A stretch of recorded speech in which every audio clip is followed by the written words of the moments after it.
All right, back in the shop. It's probably about 4 o'clock in the afternoon. A little bit later than I wanted to get back, but you know, I've got to get to work on this. All right, what I did was I very quickly threw myself in jail.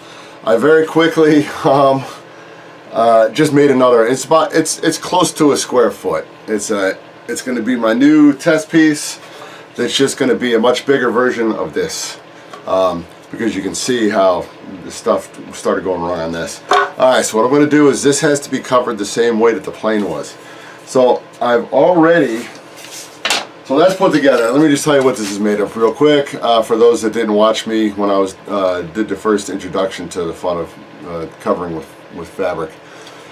You make them out of the same type of material you're making the plane out of. So I do have balsa on here, I've got plywood, and I've got Sitka spruce on this side.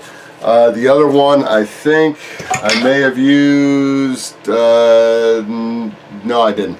I have poplar. Poplar is what got used for the wing struts, but I didn't cover those. They just got painted, so I wasn't that concerned by it.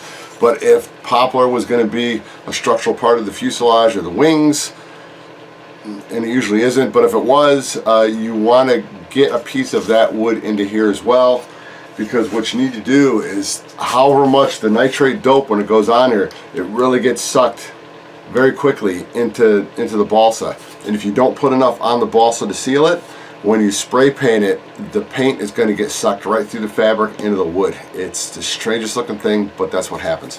So anyway, yeah, let me go ahead and I'll get it started.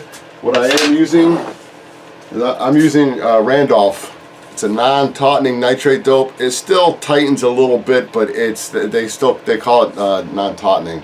It's got a product in it which they call a plasticizer, which does not really induce shrinking or allow shrinking. But that's what you want to get for what we do. And I get it by the gallon. I go up to it's a place, I live in northern Chicago area, so it's probably about an hour and a half from here. It's up in Burlington, Wisconsin. It's called Wag Arrow. But yes, that's what you want to get. So you're going to do that. You're going to take that, and then you're going to mix in some lacquer thinner. I've never had a problem with clean strip. I get this at your local box store. And you want to mix this 50-50. So what I did, even though it is kind of silverish, this did have aluminum paste in it for a test piece. That's why I've got the aluminum coloration on my hand. That's paste. It's a dust. So I'm going to mix it in here, so it's going to come out a little bit on the silvery side, but I'm going to be doing the final couple coats with the nitrate, or with the aluminum paste inside, because I've already got it in here. So yeah, it's juicy. So anyway, let me get rolling on this, and I'll bring you back from point to point. I'll bring you back when I put the fabric on it, just for a quick little reminder. So be right back. Alright, now what I'm doing is I am putting it on. I'm putting the nitrate dope on everywhere the covering is going to stick to it. The paint's going to go on it. What I'm doing is, even though I don't really have to do the outside edges right now, I'm going to do this, and then I'm going to get the, I got to find it, the Stitz Polytax, because that's what I use to glue on the fabric. I do have some fabric behind me. I just haven't cut it to size yet. But that's okay. It's just going to be cut a little bit oversized, put on, and I'll show you how to trim it off. Alright, first coat's done. Now what I'm going to do is I'm going to let this dry, so it's going to take a little bit. Ooh, I'm probably going to bring out my little heat gun and just help speed it up with a little bit of a warm breeze.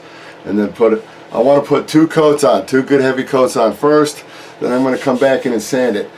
I don't have to do this for the test piece, but I'm just doing it because that's just kind of the way you do it. So while this is setting up, I'm going to get a piece of fabric. I'll get this cut out, and then let's get the second coat of nitrate dope on it.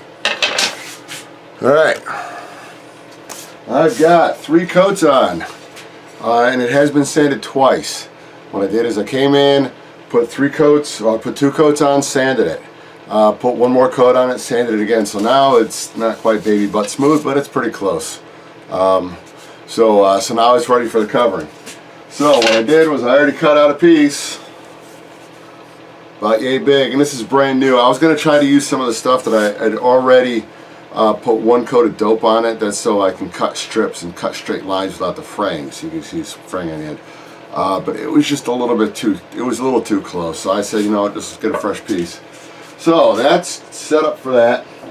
Here is the product that we're using. I think I called it Stitz Polytack. It's still called Polytack. It's just called Aircraft Fabric Cement is what they call it. And it's through Consolidated Aircraft Coatings. And the same thing, Wag Arrow. There's other places you can get it from. Get it from your local.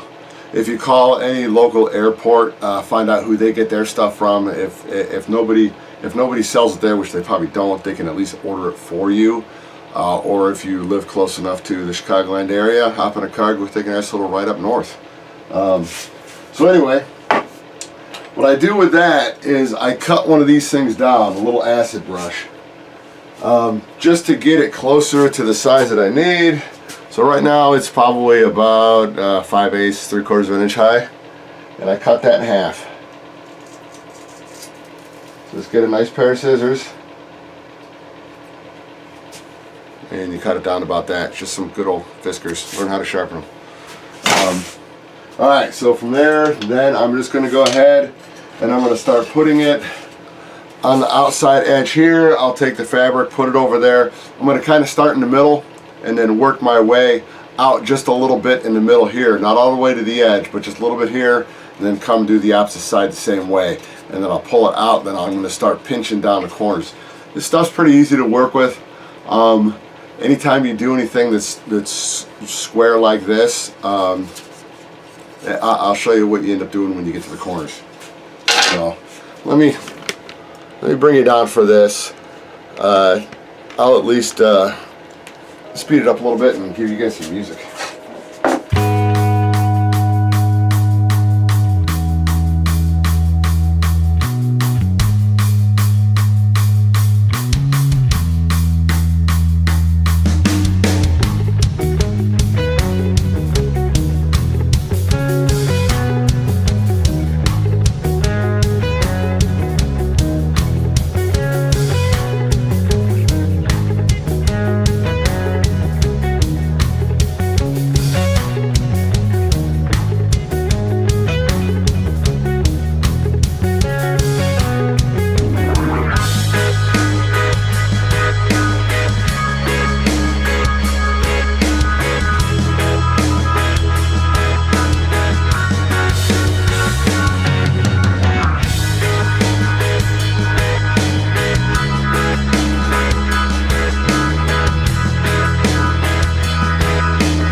Alright, seeing that I've got it all glued around the outside, so it's ready to go. It's pretty straight. I have all the outside edge that needs to be cut off.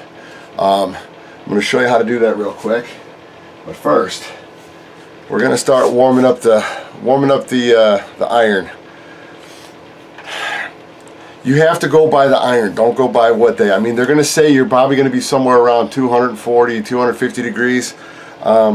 I normally start off with my dial at about 225. Right now I've got it at 250 because I know that that's about where it needs to be, because I've used this iron many times. But always start off low, and it's better to work your way up to the right temperature, because if it's too hot and you hit it where it's too hot, it's going to really pull in one area tight. Now, even though, you know, you might say, hey, well, you know, it's pretty rock solid, it's made of wood. You guys watched the video where I showed you what this stuff does to wing, even the root rib on the wing, which was 1/4 inch plywood. It'll flex it. It'll want to pull it in. So you really got to watch what you're doing. So you want to snug it up, but get it just snug enough. Now this, in theory, should be pushed in a little bit because it's real flimsy. It's not made to hold a plate in the air. It's just made to hold paint. So I was not worried about that. But let me go ahead. And I'll just go ahead and I'll go around the outside just like this. And what I'm going to do is I'm going to get enough nitrate dope on it where I'm going to saturate where the glue went through, and then it's going to bleed into the weave because I'm going to need that to cut it. So I want to come around the outside, get it all nice and soppy.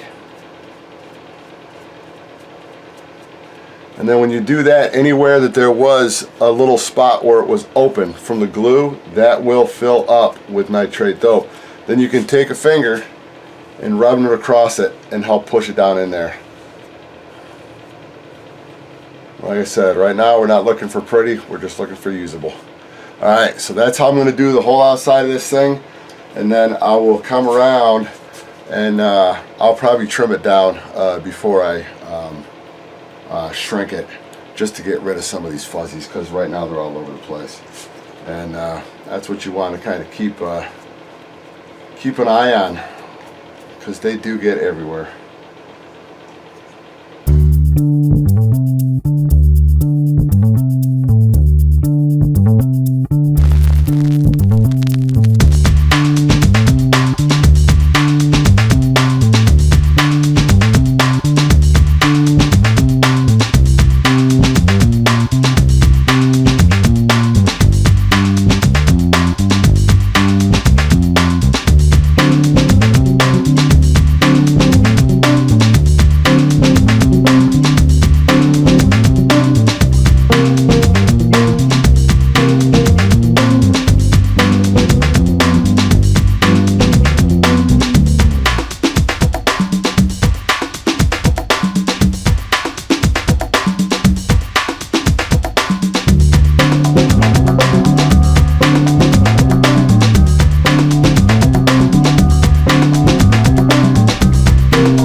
And what you do with these little puckery corners here, just come on in, just come on one side, give a little bit of a cut through, and then this piece, when you come back in, will come like this, and then you'll just fold it around the corner and call that done. So it's the stuff's pretty easy to work with when you once you kind of learn how it likes to play along with you. Nitrate dope is kind of like polytack. It sets up pretty quick. You just got to work it a little bit longer. So instead of going maybe about 5 seconds, push it in, just kind of work it for maybe 10, 15. And as soon as your finger slides across it and it feels dry, it's not going anywhere.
Alright,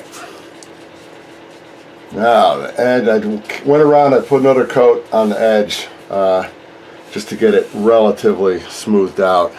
Now what you want to do is the first time you do it, the first time you try using fabric, make a board like this. This is where you want to make mistakes. The first one that I set up, luckily, I had a person, good friend of mine, that has been doing this for decades. So between Larry DeRubo and Roger Bacon, don't Google those names. or on the witness protection list. They knew what they were doing. So if you can find people that know how to do it, they'll teach you. They'll tell you all the right ways and the wrong ways to do it. There's always more than one right way to do it, but the wrong way is normally just the wrong way. So anyway, that's set up. This right now is at about 250, so I'm just going to go ahead and come on in, and I don't know if we're going to be able to see this with the lack of light because I'm losing my battery power there. See if I can get this little one out. So let's come in, touch it to it, and as you can see, the wrinkles are starting to disappear. So I'm going to go around and hit the outside just a little bit first, and then once I get to the inside, once I get to the middle, that's where it's going to be pulling in from all corners. So just go ahead and get it shrunk up, and then we can start putting our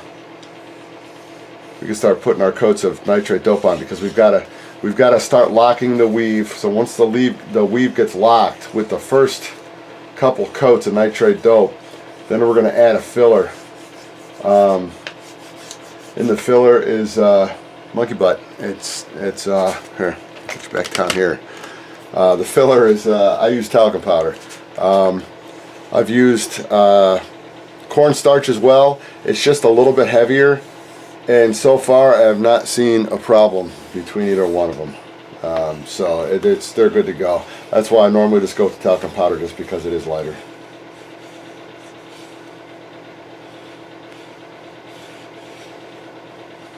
And right now, just because of the heat, I could go a little bit warmer on this because it's still kind of on the soft side. But I'm just going to get the first one done at 250. It's probably closer to 245.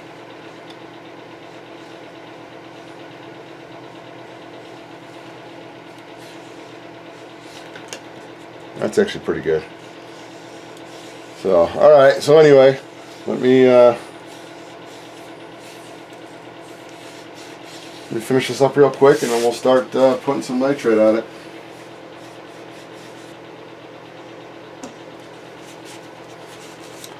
It's going to be the same thing. It makes it, you can see when it first goes on, you're gonna see the stuff float out underneath and saturate and get right into the wood. That's what you want to do. You want to make sure that this first coat, because it's going to flow in, and you're going to use probably the most nitrate dope, and I'm assuming the butyrate's going to be the same way.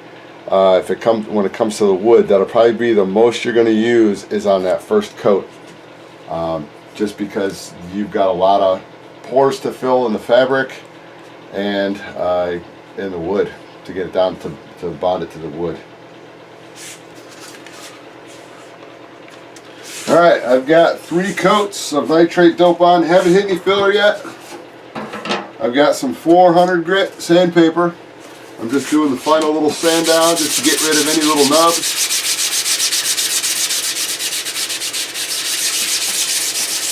And then once that's done, now we're ready to put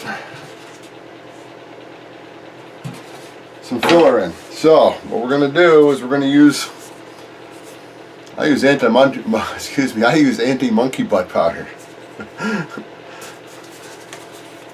You can use this stuff too, it's just not as funny. So anyway, so let's go ahead and let's throw a bunch of this stuff in here. It's a little bit more than you think you're going to need to put in there. So I normally put probably, in the size container I've got, maybe a tablespoon or 2.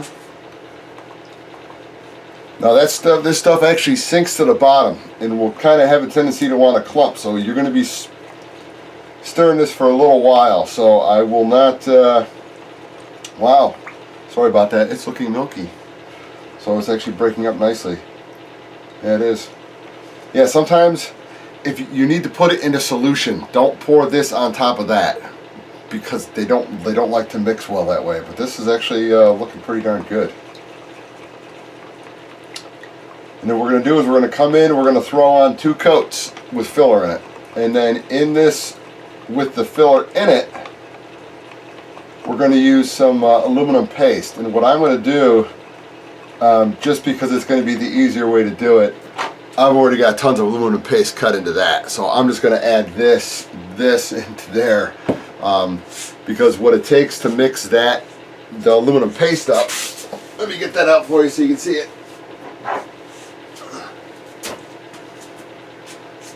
It's more Randolph product, aluminum paste. I can open this up quickly. It's what they use on real aircraft, and it reflects UVs, so it protects the fabric. If you can smell it, you'd say that smells terrible. It's just got its own smell to it. But you'll take a nice little wad of this stuff off, not tons, but enough where you're going to get a pretty good. It's difficult to say how much you need to put in because you almost always need to keep throwing more in. So this should be really nice. So we'll find out. I'll show you what it looks like when you get done painting it. When I did the fuselage the first time, I didn't have enough in there, so I mixed more in. And so for the second coat, it was getting better. So I mixed a little more in, put a third coat on, called it done. So, all right, now that we've got the filler in here, we are going to do the same thing we just did. And we're going to put 2 coats on here, and then as soon as we're done with the 2 coats on here, we're going to give it one more little sand again, and then we're going to add the aluminum paste to it. And just to show you, because it's got a nice little drum sound to it, but it's not that tight, it's got good flex to it. This is how strong this is. If you look on a flat side, it's flat. If you look on a side where it's just got a piece, even with the spruce in there, I'm hoping I got this lined up right. You can see that gap. There's a good 1/16 of an inch gap. So that little bit of a pull on this pulled that spruce in. And this side is plywood. And even though the plywood is stronger, there's about a 64th, about half as much flex on the plywood. So that's how strong this fabric is. It doesn't feel like there's that much tightness to it, but there's a lot more than you think there is. So, all right, anyway, back to music for you.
And I want this to be thicker than it should be. Alright, I got a better stick there. So let's go ahead and get it stirred up, and there's a lot of goop in the bottom of this, so. This is what I was talking about by goop. That's the aluminum paste. Because it is heavier, so it does settle to the bottom. So when you're mixing it, it takes a while to mix it. That's why I said when you start getting it broken down, what I do is I'll pour it into a cup. That's where this came from, about yay size, and then I will put the take the paste and have this filled up, not quite halfway, but at least a third of the way with a lacquer thinner, and then you put the paste down inside there, and you just have to very slowly just keep working it into small pieces. And then let it sit overnight, and then come down the next morning, because it's a good half hour worth of work.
Alright, this is pretty good now.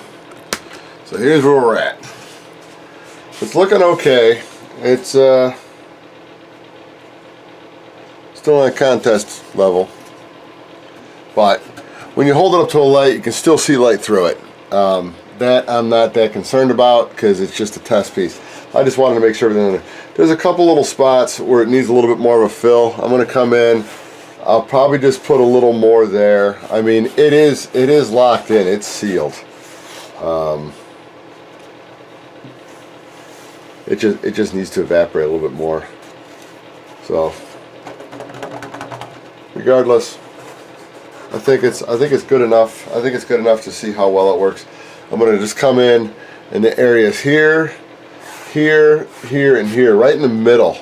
I'm going to come in and just put another quick little brush on just the middle, and then we're just going to call that done. And then this will be sitting down here nicely until, see, now you can see it. You can see the spots in the middle where it does have enough on there. It's just not really thick, and so the reason why that you can't see it is that the stuff that's dark it's still pretty wet. You can feel it, where this is fully dried. So when it fully dries, it'll look more like that. But what I think I may do is just come in, just do a light little brush just in those areas, and then we'll put this down off to the side, and then I will see y'all back down here in the shop Saturday morning. I forgot the most important part. That little test, my little test board. I took some of that Krylon, the Ace Hardware primer, taped it off, shot it on there, and then shot some of the Krylon Dual across the top.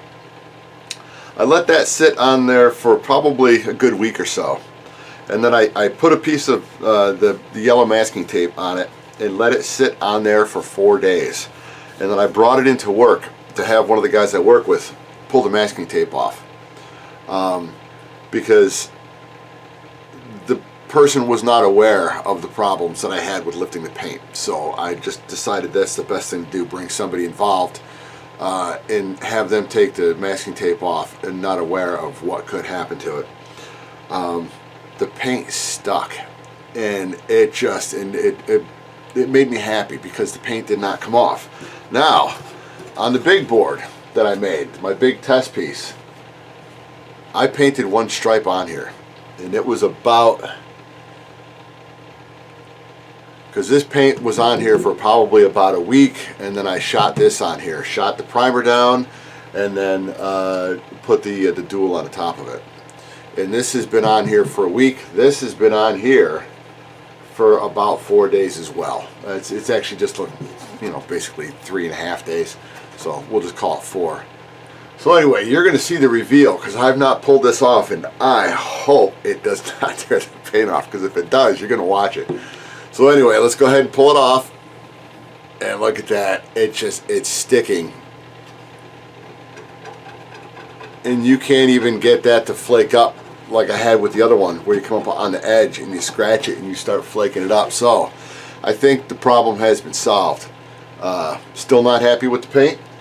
Still won't use that paint anymore. But at least knowing that Krylon still makes a primer, they just don't sell it under the Krylon name. And at the hardware store that I go to, the Ace Hardware, that's good.